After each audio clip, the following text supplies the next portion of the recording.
The widely anticipated Fantastic Beasts 2, The Crimes of Grindelwald, was recently released to mixed reviews, and that really does appear to be the case, with fans either loving it or completely hating it. So there's not a lot of middle grounds to come together on. For example, some fans believe Gellert Grindelwald is brilliantly written, and some believe he's terribly written. As I said, it's completely divided. What many of us actually can agree on is the controversy around the appearance of Professor Minerva McGonagall. Now, she is cast as Minerva McGonagall in the credits, which points to her being the actual woman we believe her to be. But from compiling every piece of information there is on Minerva McGonagall, it's a massive contradiction of the original timeline. Another shocking revelation in the movie was Credence being revealed as Aurelius Dumbledore, the lost brother to Albus. Another Dumbledore, simply plucked out of the blue, once again caused controversy like the Minerva situation because it simply didn't add up. So in this video I'm going to break down and explain how these characters can't be who we think they are, in addition to the very supportive arguments for them too. So let's take a look. This is going to be a very interesting video.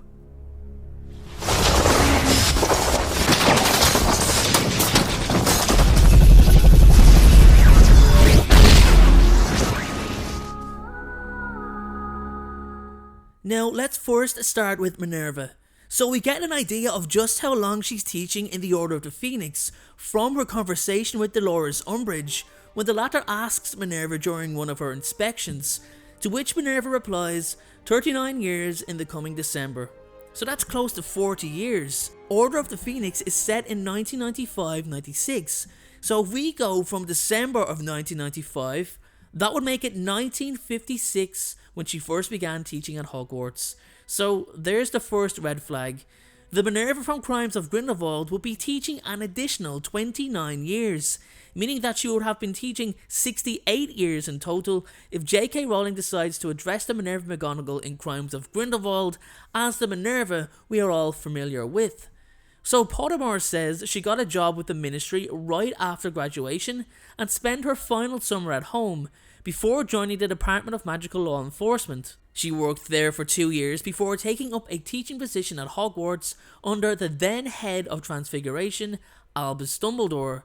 So that would make Minerva roughly about 20 years old when she began teaching. Now, if you subtract that from 1956, it gives an estimated year of birth to be 1936. Now, her birth year isn't stated, only her birthday.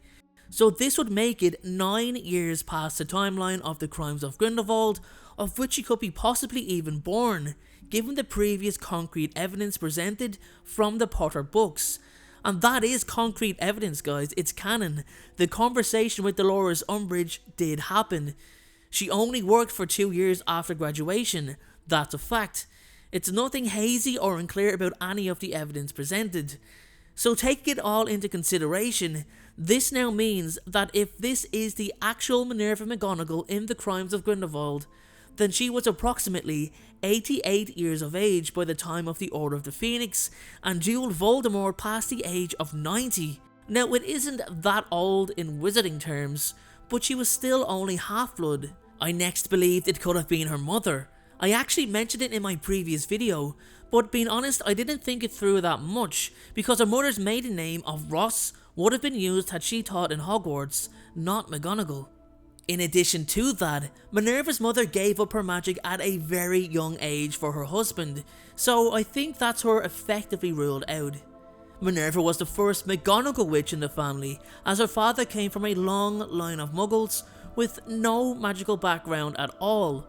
The only other possibility is the fact that it could have been her great-grandmother also named Minerva. Very plausible to discover we've had a previous generation teach at Hogwarts, but once again, due to her age, and again the McGonagall name, it all just comes into question. So no matter how many times I've tried to find a way around it, going against current canon facts, there is just no possible way to place Minerva McGonagall in Fantastic Beasts: The Crimes of Grindelwald, except for two. The first reason, J.K. Rowling is changing her age to suit the timeline of the Fantastic Beasts series. It's not like she hasn't done it before, but this will be quite notable. This could be on the cards in order for JK to include her in the storyline. However, I believe it very unlikely for her to actually make such a drastic change without thoroughly annoying a lot of dedicated fans, followed by being accused of fan service, which is currently the case due to the character's appearance, because the thing is, Minerva McGonagall didn't even need to appear in the movie at all. She had no role to play, simply in the background for 1 or 2 shots, followed by flashbacks of Lita and Newt's school days. It could have been any other teacher. So although I genuinely love the movie, and I can't say I don't because I really do, this is such a massive contradiction, not only to the Potter timeline, but to the Wizarding World timeline. Because that's what it is now. It's no longer just the Harry Potter world, it's the Wizarding World. The second option for change, which is what I have a feeling it may be, even though I don't want to say it, time travel. Let's first remember that it was Professor McGonagall who arranged permission for Hermione to use the Time Turner. Minerva was very studious and career driven, quite a perfectionist. Don't forget she sacrificed what could have been her true love for her life as a witch. Wanting to perfect her craft better than any of her peers, could it be that Albus Dumbledore organised a Time Turner for Minerva to travel back in time and reapply herself with the knowledge she currently had? Honestly, even typing that possibility was draining for me, and recording it, just those lines about the many confusing doors of time travel, makes me shrug my shoulders and sigh with the thoughts of, this again. Time travel is something that should be left alone. There is just too many paradoxes, and I believe it really doesn't belong in the Wizarding World. But if not the 2 reasons I just mentioned for it to possibly be the Minerva McGonagall that we're all familiar with, I just don't know how JK is going to get around this. Upon further research, I checked the casting credits for the movie on IMDb, and there it is in black and white. The role of Minerva McGonagall is played by Irish actress Fiona Glascott. So honestly guys, I am completely clueless on this one. There has to be some sort of explanation, and the only thing I can take away from this going forward, with the belief it is truly Minerva McGonagall, is J.K. Rowling's recent comments on the movie when she said not everything is as it seems at first. So I think it's clear as day for us all to see, the current timeline physically doesn't allow this woman to be Minerva McGonagall, and without an explanation it's a huge contradiction and an overhanging flaw on the movie. An unnecessary flaw made by a character with no more than 25 seconds in the whole movie. Speaking of contradictions, the revelation by Gellert Grindelwald that Credence Barebone is actually Aurelius Dumbledore, the brother of Albus, was one that may have had the casual cinemagoer fall off their seat in shock just by hearing the name Dumbledore alone be associated with someone so new to this story. Then we have the more dedicated fans, and when I say dedicated fans, I mean the everyday genuine fan, who were absolutely outraged at the fact that Credence had been, and I quote from one comment I read, forcefully slung onto the weakest branch of the Dumbledore family tree. Now, it can't be denied that Credence, or Aurelius, is extremely powerful. In fact, Grindelwald holds him very high in importance, calling him the key to their success. Now, this is most likely due to the fact he has full control over the parasitic magical entity that resides within him, known as an Obscurus. Now, like many parasites, the Obscurus consumes as much as they can from the host until the host dies around 10 years old.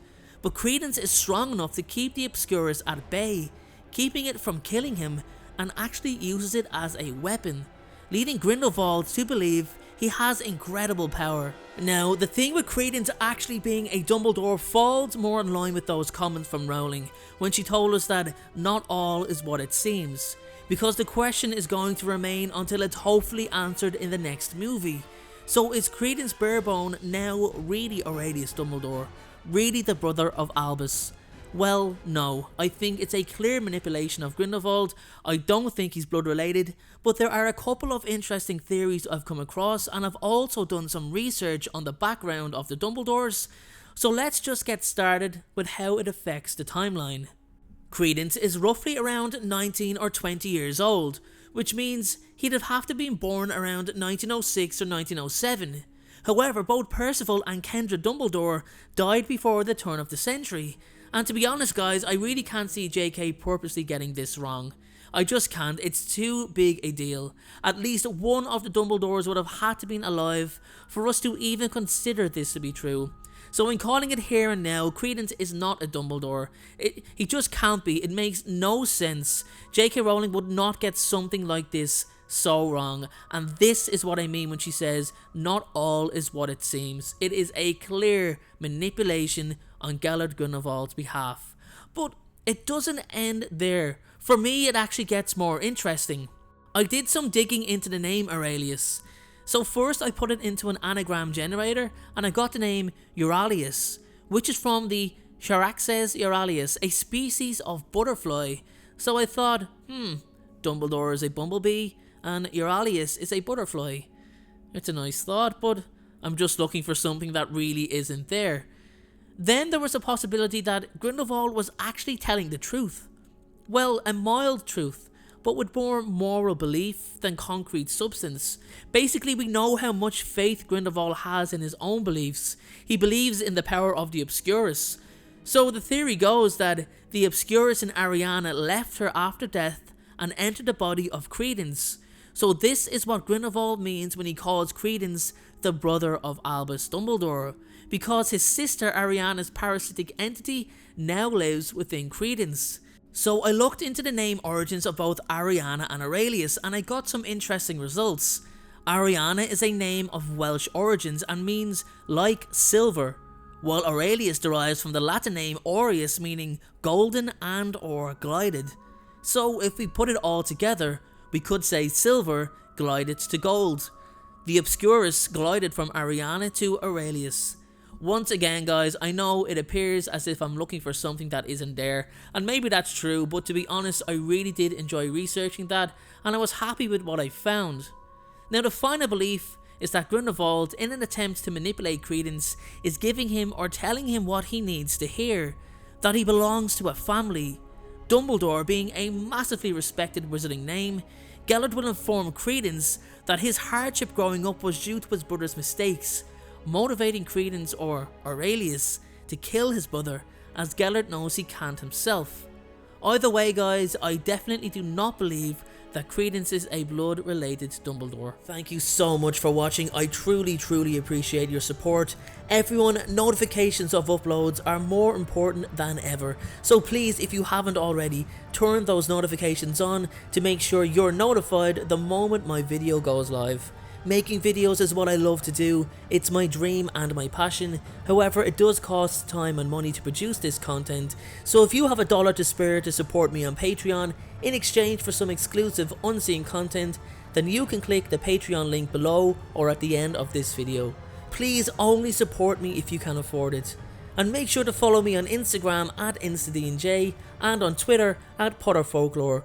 Check out my other videos appearing on screen, and please make sure, most importantly, to hit that subscribe button. Thanks again everyone, and please have a great day.